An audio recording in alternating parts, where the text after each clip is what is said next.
आखिर कैसे शेख हसीना ने 15 साल की सत्ता कुछ ही दिनों में गंवा दी?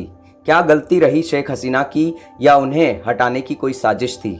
कुछ समय पहले तक शेख हसीना को दुनिया के प्रभावशाली लीडर्स में गिना जा रहा था। उन्हें बांग्लादेश की इकोनॉमी को बदलने वाला मसीहा कहा जाता था। बांग्लादेश में निवेश के लिए भारत और चीन उन्हें लुभाने की कोशिशों में जुटे थे।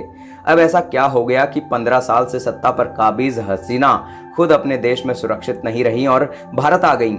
शेख हसीना के पतन की कहानी की शुरुआत 2 महीने पहले 5 जून को ढाका हाईकोर्ट के फैसले से शुरू हुई। स्टोरी में वे 60 दिन की वो 3 घटनाएं जिसके चलते उन्होंने 15 साल की सत्ता गंवाई। पहली वजह, आरक्षण पर ढाका हाईकोर्ट का फैसला, जिससे सामान्य वर्ग के छात्र भड़के। बांग्लादेश 1971 में आजाद हुआ था। इसी साल वहां पर 80% कोटा सिस्टम लागू हुआ। बांग्लादेशी अखबार द डेली स्टार की रिपोर्ट के मुताबिक इसमें स्वतंत्रता सेनानियों के बच्चों को नौकरी में 30%, पिछड़े जिलों के लिए 40%, महिलाओं के लिए 10% आरक्षण दिया गया। सामान्य छात्रों के लिए 20% सीटें रखी गई। कुछ विरोध के बाद 1976 में पिछड़े जिलों के लिए आरक्षण को 20% कर दिया गया। सामान्य छात्रों को इसका थोड़ा फायदा मिला, उनके लिए 40% सीटें हो गईं।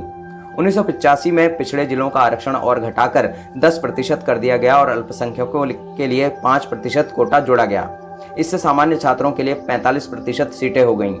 शुरू में स्वतंत्रता सेनानियों के लिए बेटे बेटियों को ही आरक्षण मिलता था। कुछ सालों बाद स्वतंत्रता सेनानियों के बच्चों को मिलने वाली सीटें खाली रहने लगीं। इसका फायदा सामान्य छात्रों को मिलता था। हालांकि 2009 में स्वतंत्रता सेनानियों के पोते पोतियों को भी आरक्षण मिलने लगा। इससे सामान्य छात्रों की नाराजगी बढ़ गई। साल 2022 में विकलांग छात्रों के लिए भी 1% कोटा जोड़ा गया। इससे कुल कोटा 56% हो गया। सामान्य वर्ग के 44% सीटें ही बची रह गईं। साल 2018 में 4 महीने तक छात्रों के प्रदर्शन के बाद हसीना सरकार ने कोटा सिस्टम को ही खत्म कर दिया था। हसीना की सरकार का मानना था कि अगर स्वतंत्रता सेनानियों के परिवार वालों को आरक्षण नहीं मिलेगा तो किसी को भी नहीं मिलेगा। हालांकि 5 जून 2024 को ढाका हाईकोर्ट ने एक फैसला सुनाया और सरकार को पुराना कोटा सिस्टम 2012 बहाल करने का आदेश दिया। कोर्ट ने कहा कि 2018 से पहले जैसा आरक्षण मिलता था उसे फिर से उसी तरह लागू किया जाए। इससे सामान्य वर्ग के छात्र भड़क गए और सड़कों पर उतर आए। दूसरी वजह थी, शेख हसीना ने प्रदर्शनकारियों को पाक समर्थक, रजाकार यानी गद्दार कह दिया। अगर स्वतंत्रता सेनानियों के बेटे पोते को आरक्षण नहीं मिलेगा तो क्या रजाकारों के पोते पोतियों को आरक्षण मिलेगा? प्रधानमंत्री शेख हसीना ने 14 जुलाई को दिए एक इंटरव्यू में ये बात कही थी। रजाकारों के जिक्र भर से ढाका में चल रहा आरक्षण विरोधी प्रदर्शन हिंसक हो गया। दरअसल बांग्लादेश में गद्दारों को रजाकार कहा जाता है। प्रदर्शनकारी छात्रों ने उस सरकारी टीवी चैनल में आग लगा दी जिसे पीएम हसीना ने इंटरव्यू दिया था। ढाका यूनिवर्सिटी में तुई के आमी के रजाकार के नारे गूंजने लगे। प्रदर्शन हिंसक हो गया। महीने भर में 300 से ज्यादा लोगों की जान चली गई। इसमें ज्यादातर छात्र थे।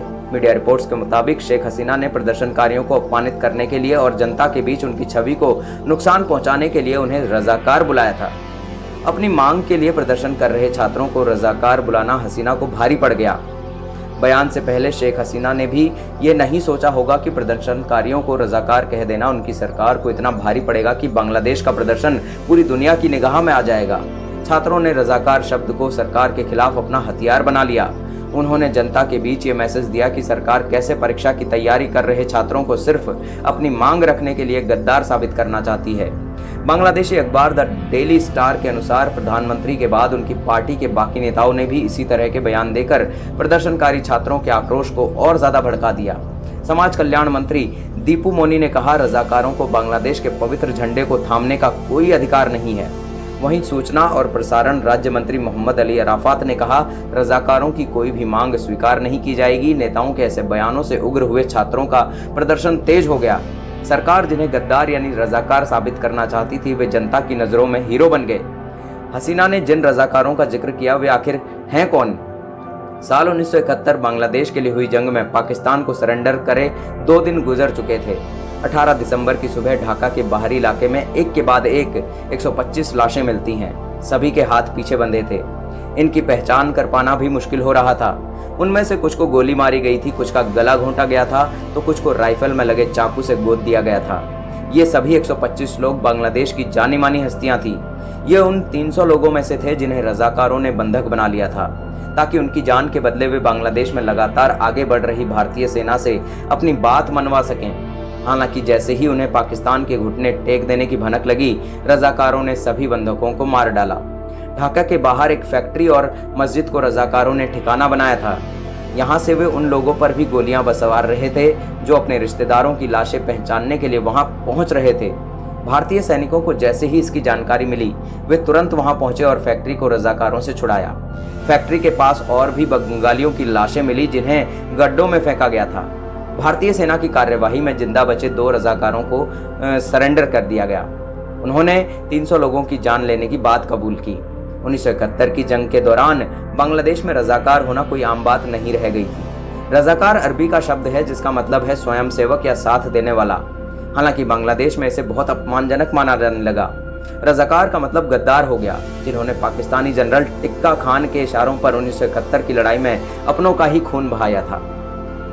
पूर्वी पाकिस्तान पहुंचकर टिक्का खान ने आज़ादी के लिए प्रदर्शन कर रहे मुक्ति वाहिनी मोर्चे पर लगाम लगाने के लिए 3 तरह की मिलिशिया बनाई: अल बद्र, अल शम्स और रजाकार। टिक्का खान के आदेश पर जमात इस्लामी के नेता मौलाना अबुल कलाम को रजाकारों का नेता बनाया गया। शुरुआत में रजाकार सेना में सिर्फ 96 लोग थे। बाद में इनकी संख्या 50,000 के करीब पहुंच गई। रजाकारों में बंटवारे के वक्त बिहार से बांग्लादेश जाने वाले उर्दू भाषी मुस्लिम शामिल थे। ये पाकिस्तान के समर्थक थे और नहीं चाहते थे कि भाषा के नाम पर अलग देश बांग्लादेश बने। येलेना बीबरमैन ने अपनी एक किताब gambling with violence, state outsourcing of war in Pakistan and India में पूर्व रजाकार के हवाले से लिखा है कि वे गरीब और अनपढ़ थे। उन्हें यकीन था कि वे इस्लाम के लिए लड़ रहे हैं। बांग्लादेश में टिक्का खान के ऑपरेशन को सर्च लाइट नाम से भी जाना जाता है। आंकड़ों के मुताबिक पाकिस्तानी सेना और मिलिशिया की बर्बर कार्यवाही में लाखों बंगाली मारे गए थे। इसके चलते टिक्का खान बंगाल का कसाई कहा जाने लगा। तीसरी वजह शेख हसीना की छात्रों की मौत पर चुप्पी, मेट्रो जलाने पर आंसू बहाए। शेख हसीना बांग्लादेश में हुए हिंसक प्रदर्शनों के बाद हुए नुकसान को देखने के लिए 25 जुलाई को मीरपुर 10 मेट्रो स्टेशन का दौरा करने पहुंची। इस दौरान मेट्रो स्टेशन में हुई तोड़फोड़ को देखकर शेख हसीना के आंसू निकल पड़े। शेख हसीना अपने आंसुओं को टिश्यू पेपर से पोंछते हुए नजर आई। हालांकि उन्होंने प्रदर्शन में 200 से ज्यादा छात्रों की मौत पर एक बार भी कुछ नहीं कहा। पिछले महीने विरोध प्रदर्शन को लीड कर रहे 6 लोगों को डिटेक्टिव ब्रांच ने सेफ रखने के नाम पर 6 दिनों तक बंधक बनाकर रखा था। इनमें से नाहिद इस्लाम, आसिफ महमूद और अबू बकर मजूमदार घायल थे और अस्पतालों में इलाज करवा रहे थे। उन्हें वहां से उठा लिया गया।